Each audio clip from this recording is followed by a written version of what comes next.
that played out of recent with the Archbishop of Bendel Province during an elder statesman's burial. That is Elder Clark. Yes. And this scenario played out. Some officials, government officials, came in while the sermon was going on, and he stood on. He is in charge at that moment. He had to caution them. He reprimanded them. And I like the fact that he did that to let them know that at this time like this is a crucial time. You don't. They were exchanging pleasantry, and you came late into the church. Okay, I'm directing my question to Venerable here. As a priest, when the minister came in and he was saying whatever it is he was saying, as a priest in charge of the church, was he not meant to stop him or reprimand him? The line he was towing. Are you talking about the incident that happened in Asokoro? Yes. Now, don't forget that the priest in question made some little mistakes by over-eulogizing him at the very beginning. Now, as far as I'm concerned, once something good is done, it should be commended.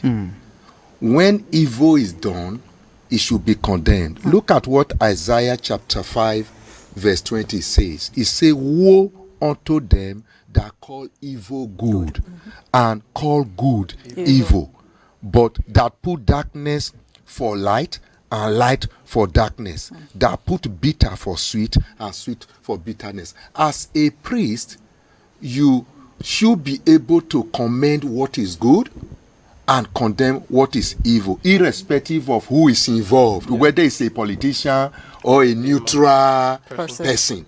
We need to underline that the priest commended some of the projects that have taken place in FCT. I don't think that was too much.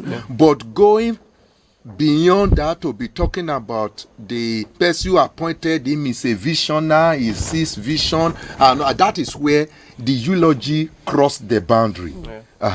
Having said that, it will be difficult for somebody who have eulogized a person to that extent to come back and say, give me that microphone.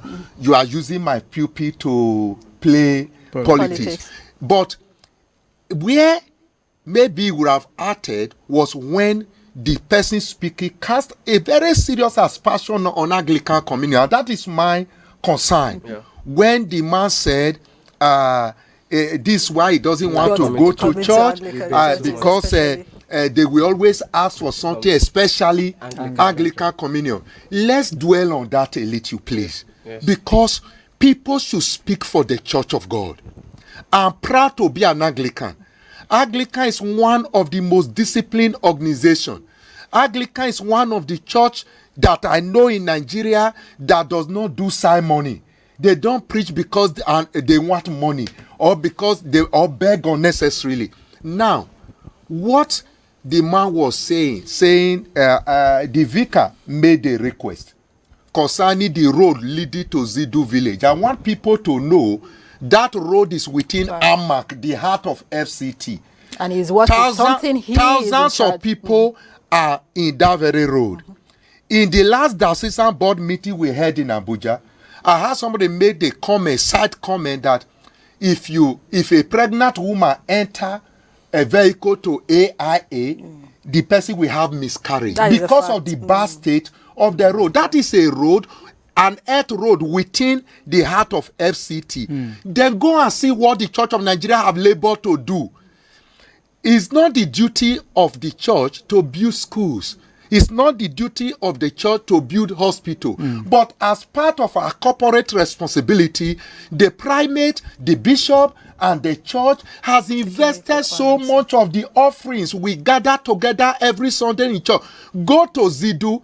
The AIA, the Church of Nigeria, has spent over 2 billion in that school, inside the bush, in the heart of FCT, to open up the place. Now, after spending the money, there's no good road to get there. A priest drawing the attention of people who have the statutory responsibility to construct road, to provide social amenities should not be condemned. That does not make Anglican a begging church.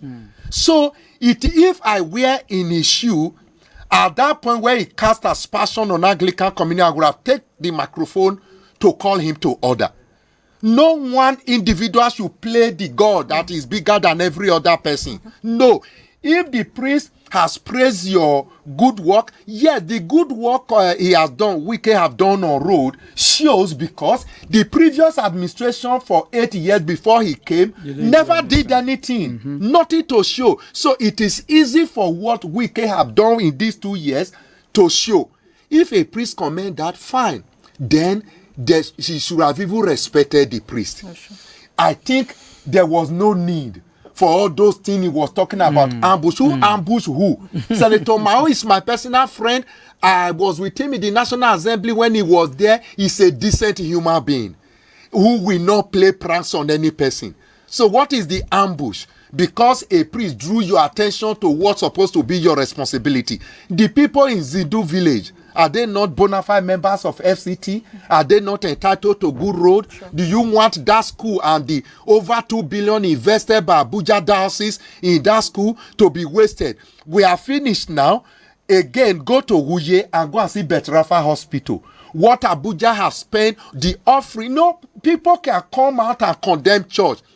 The money the church is getting together, they are applying it back into the society. Look at AGGS, Anglican Girls. It's one of the best schools today in Abuja that Anglican has invested money on. We have invested close to another, almost going to 2 billion on Betrafa Hospital. Is going to be one of the first-class hospital in FCT with even a cardiovascular section so that people like the president that died now cannot travel to UK with Nigerian money. So a church that is doing that should not be condemned wholesale by a minister, by a governor, by any politician who is given the privilege to greet the people. Then people will say in the first instance, why do you give microphone to these people to talk? Let me take you people to the Bible, or the people making comments in the social media to the Bible.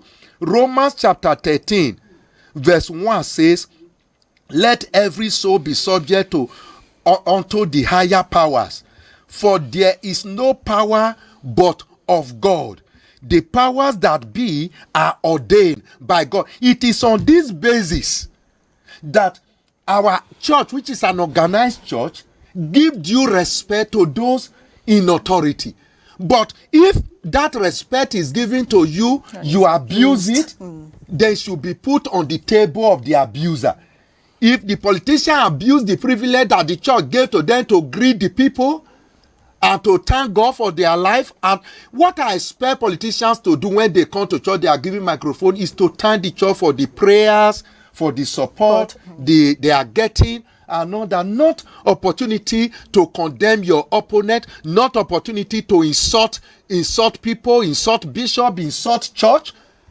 Such people should be called to order. All right, viewers, you can, our lines are still open. You and may I conclude with this?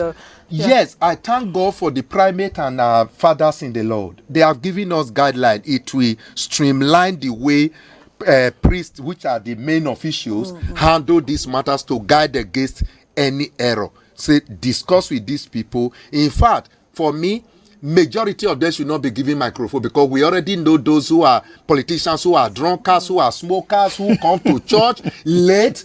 Why should you come to church late and they even give you a microphone? Yeah. So, but the guideline is meant to checkmate the excesses of any priest, and to also checkmate the excesses of these politicians. That does not mean tomorrow, if a government is maiming and destroying the country, priests of Most High God should not be able to condemn that evil on the pulpit. Members of the congregation who are members of that party and benefiting from that party should not use it against the priest that, oh, why did you talk about our government? You are not supposed to be partisan. If I want to speak against the government in power, it's not because I'm a member of PTP or I'm a member of Labour Party or I want to join ADC. I'm only speaking as a mouthpiece of God, as an ordained priest who should checkmate evil in the society. Go and look at the prophets of old. They were the conscience of the society. They speak to kings. They condemn people that are not doing well so that society can be better. So if I do that tomorrow, it should not be misinterpreted that I'm being partisan. The church will still speak against evil going on in the society. But I thank the church because it's an organized church for coming up at this time to arrest the situation and to put things in check. Thank you, sir. All right, I have a question.